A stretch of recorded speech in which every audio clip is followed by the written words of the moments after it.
Bonjour, ici Patrick Pierrat, éditeur d'InfoBref. Voici l'essentiel des nouvelles en ce lundi 2 octobre. Le BAP n'examinera pas le projet de méga-usine de batterie Northvolt. Selon plusieurs médias, le gouvernement Legault a modifié cet été un règlement afin de permettre au projet d'usine de batterie de l'entreprise suédoise d'éviter un examen par le Bureau d'audience publique sur l'environnement. Québec a haussé de 50 000 à 60 000 tonnes métriques la production annuelle maximale à partir de laquelle un projet doit être examiné par le BAP. Et l'usine de Northvolt doit produire 56 000 tonnes métriques, soit juste un peu moins que le nouveau seuil.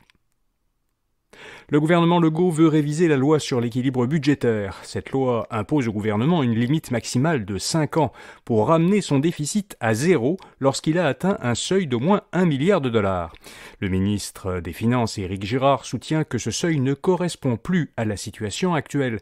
Il est atteint trop souvent, de sorte que le gouvernement choisit de suspendre l'application de la loi. Alors Girard propose que le retour à l'équilibre s'impose seulement lorsque le déficit devient plus important que la contribution au fonds des générations et que les revenus sont vraiment inférieurs aux dépenses. Les États-Unis demandent à l'Inde de coopérer avec le Canada. Le chef de la diplomatie américaine, Antony Blinken, a indiqué qu'il avait discuté avec son homologue indien du meurtre au Canada du leader sikh Hardeep Singh Nijjar, qui avait été tué en Colombie-Britannique. Son assassinat a causé un froid diplomatique entre Ottawa et New Delhi, parce que Justin Trudeau a révélé que les services de renseignement canadiens soupçonnent l'implication du gouvernement indien dans cet événement. Antony Blinken s'est dit très préoccupé par les allégations formulées par le Canada. Il a affirmé que le gouvernement américain était en contact étroit avec les deux pays à ce sujet. Blinken soutient qu'il a exhorté le gouvernement indien à travailler avec le Canada pour résoudre cette affaire. Joe Biden assure que les États-Unis continueront à soutenir l'Ukraine. Le Congrès américain a approuvé samedi, grâce à un accord trouvé in extremis entre les démocrates et les républicains, un projet de loi de financement temporaire. Cette loi doit permettre d'éviter la fermeture des agences fédérales. Elle les garde ouvertes jusqu'au 17 novembre.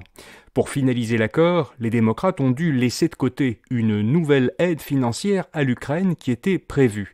Mais Joe Biden a affirmé hier que les républicains s'étaient engagés à adopter une aide supplémentaire à l'Ukraine dans un projet de loi distinct.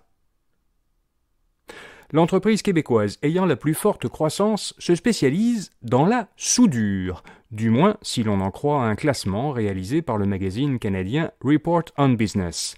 Selon ce classement, Soudure Metalco de Saint-Jérôme, dans les Laurentides, est l'entreprise québécoise dont le chiffre d'affaires a augmenté le plus rapidement entre 2019 et 2022. En 3 ans, ses ventes ont presque été multipliées par 20. Le classement réunit 425 entreprises, cotées en bourse ou à capital privé, et qui ont fourni leurs résultats financiers sur une base volontaire.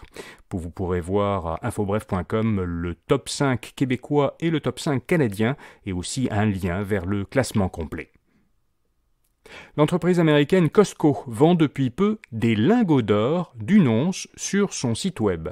En marge de l'annonce des derniers résultats trimestriels de l'entreprise, le directeur financier a dit que la demande en lingots d'or était élevée et que l'entreprise était régulièrement en rupture de stock. Costco limite les commandes à 2 lingots par client. Aurez-vous bientôt le droit de demander à Google de vous oublier ? Eh bien, la Cour d'appel fédérale a tranché que le moteur de recherche de Google est assujetti à la loi sur la protection de la vie privée.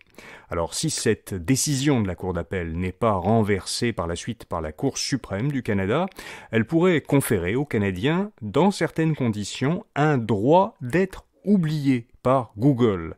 Ce que ça veut dire, ce serait similaire à la situation en Europe, où il existe un droit au déréférencement qui permet à toute personne de demander à un moteur de recherche de supprimer des résultats qui apparaissent lorsqu'on recherche son nom et son prénom. Enfin, comme chaque lundi, InfoBref vous fait découvrir une jeune entreprise québécoise innovante. Aujourd'hui, Sagaro, une jeune pousse de Québec qui réduit le coût de création des nouveaux médicaments.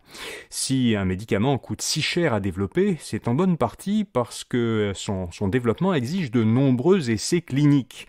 Or, beaucoup de nouveaux produits thérapeutiques échouent à ce stade. Alors Sagaro a développé une solution pour améliorer le taux de réussite des essais cliniques. Ils ont développé un colorant cellulaire qui permet d'obtenir de 10 à 50 fois plus de données sur l'effet d'un agent thérapeutique au cours des tests in vitro en laboratoire qui précèdent tout essai clinique. Pour en savoir plus sur Sagaro, allez lire son portrait à infobref.com. Voilà, vous savez l'essentiel. Bonne journée et à demain matin.